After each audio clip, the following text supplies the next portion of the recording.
जय हिंद बच्चों। आज हम पढ़ेंगे इंग्लिश का सबसे पहला चैप्टर जो होता है।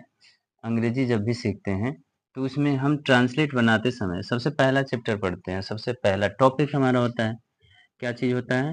वो होता है इज, एम, आर, जिसको साधारण हिंदी में हम समझ सकते हैं।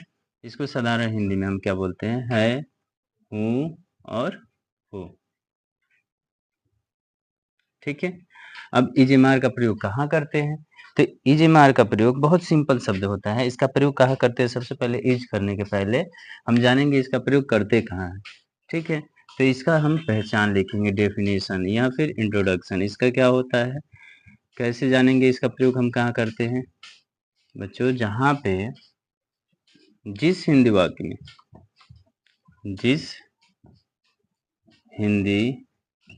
वाक्य में है, हूँ और हो, ये तीनों वाक्य किसमें हो? तो मुख्य क्रिया के रूप में हो। मुख्य क्रिया के रूप में हो। इसका मतलब है कि जो भी सेंटेंस हो हमारा, वो क्या हो? बिना क्रिया के हो। इसमें कोई क्रिया का प्रयोग न हो, लेकिन क्रिया के रूप में कौन हो? हमारा है, हूँ, हो। ये तीन शब्द हमारा हो वहाँ पे। जैसे मैं खुश हूँ, ठीक है।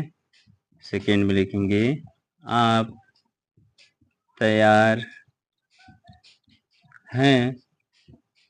और थर्ड में तीन एक टॉपिक जो है, जिससे तीनों हमारा टॉपिक इज भी, एम भी, आर भी कंप्लीट हो जाएगा। तो तीन सेंटेंस हम इसमें लिख रहे हैं। वह अमीर है। अब इसमें बच्चा देखो, तीनों वाक्य में हम देखेंगे तो पहले वाले में मैं खुश हूँ, इसमें कोई क्रिया नहीं है, कोई कार्य ही नहीं कर रहा है। सिर्फ इसमें इंडिकेट कर रहा है, बता रहा है कि मैं खुश हूँ। कोई क्रिया नहीं है, लेकिन क्रिया के रूप में किसका प्रयोग हुआ है? हूँ का। ठीक है। दूसरे वाले में मैं तैयार हूँ, सॉरी, आप तैयार हैं। आप तैयार हैं, इसमें भी कोई क्रिया नहीं है, डायरेक्ट इंडिकेट कर रहा है कि आप तैयार हैं, बता रहा है। इसमें भी कोई कार्य नहीं कर रहा है। तीसरा वाला वह अमीर है, इसमें भी कोई क्रिया नहीं है, लेकिन क्रिया की जगह पे किसका प्रयोग किया गया है का। यानी ये तीनों वाक्य में मुख्य क्रिया के रूप में है, हूँ, हो उपलब्ध है। इसलिए जब ट्रांसलेट करेंगे तो इस ट्रांसलेट में किसका प्रयोग करेंगे? इज का या एम का या फिर आर का। इसको बनाने के लिए सबसे पहले हमें स्ट्रक्चर की आवश्यकता होगी, क्योंकि किसी भी सेंटेंस को बनाने के लिए स्ट्रक्चर बनाएंगे, और अभी बताएंगे बिना स्ट्रक्चर के भी कैसे बनाएंगे। पहले स्ट्रक्चर के बारे में जानते हैं। तो सबसे पहले स्ट्रक्चर के लिए हम लिखेंगे क्या? तो लिखेंगे सब्जेक्ट। बच्चा लिखेंगे सब्जेक्ट, फिर इज, एम या आर, ऑब्लिक लगा है इसमें, यानी तीनों में से कोई एक हमें यूज करना है। फिर हो जाएगा ऑब्जेक्ट। फिर अगर जो बड़ा सेंटेंस होता है तो कुछ बड़े सेंटेंस में एसेट्रा सब्जेक्ट कोई भी वर्ड आ जाते हैं, तो उसका हम यूज ईटीसी में कर सकते हैं। अब जब अंग्रेजी बनाएंगे तो सबसे पहले हमें क्या लिखना है स्ट्रक्चर के अनुसार? सब्जेक्ट। पहले वाले सेंटेंस में बच्चा क्या है? सब्जेक्ट हमारा। तो पहले वाले सेंटेंस में सब्जेक्ट क्या है? किसके बारे में बताया गया है? मैं खुश हूँ। इसमें किसके बारे में बताया गया है? तो मैं के बारे में। सब्जेक्ट हमारा क्या होगा? मैं का अंग्रेजी क्या लिखेंगे? यही बनाते हैं। मैं का अंग्रेजी सब्जेक्ट है इसमें ना, तो मैं का अंग्रेजी लिखेंगे आई। अब आई के साथ इज है, एम है, आर है। अब कंफ्यूजन है इसमें कौन सा यूज करेंगे, कहाँ पे, तो इसको भी हम जान जाएंगे कि इज जो है, इज हम लगाते हैं सिंगुलर के साथ। इज लगाते हैं सिंगुलर के साथ। सिंगुलर यानी एक वचन, जहां अकेला हो, अकेले व्यक्ति के बारे में बताया गया हो। उसके बाद सेकेंड हमारा क्या है? एम। अब एम कहाँ लगाते हैं? तो एम लगाते हैं आई के साथ, यानी मैं के साथ। मैं जहां भी आए वहां हेल्पिंग वर्ब क्या लगाना है? एम लगाना है।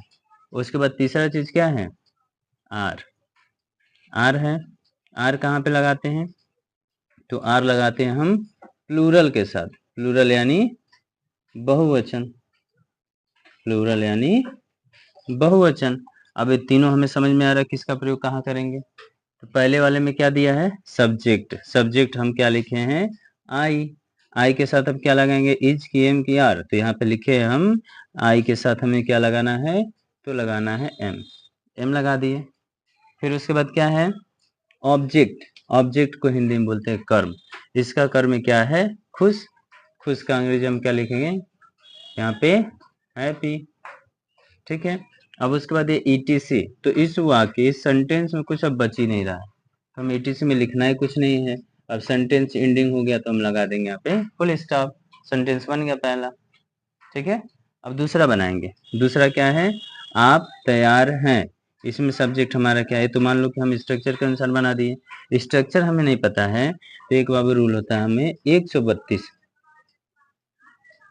जिसमें अगर जो कोई क्रिया मुख्य क्रिया ना हो, जहाँ पे है, हूँ, हो, था, थी, थे, गा, गी, गे, ये तीनों वाक्य मुख्य क्रिया के रूप में हो तो हेल्पिंग वर्ब चेंज कर देंगे, लेकिन उसका स्ट्रक्चर हम 132 पे बना सकते हैं। पहला नंबर क्या है हमारा, एक। इसमें दे रहा है एक। तो एक का मतलब क्या होता है कि जो सेंटेंस है उसमें ये पहले वाले को हम पहले नंबर पे रखेंगे। ठीक है। जो लास्ट है, लास्ट वाला, ये बीच वाला जो दे रहा है, बीच वाला हमारा कितने नंबर पे होगा, 3 पे हो गया। लास्ट वाला किस पे होगा, 2 पे। 132 बन रहा है। अभी से 132 पे बनाएंगे। यानी पहले का अंग्रेजी हम लिखेंगे, क्या लिखेंगे, आप। आपका अंग्रेजी यू। उसके बाद क्या दिया है, दूसरे नंबर पे है का अंग्रेजी हमें यू के साथ क्या लगाना है, तो यू हमारा प्लूरल होता है यानी बहुवचन होता है, तो क्या लगेगा, यहाँ पे क्या लगेगा, आर। उसके बाद क्या हो गया, क्या लिखे हैं, दूसरा नंबर हो गया।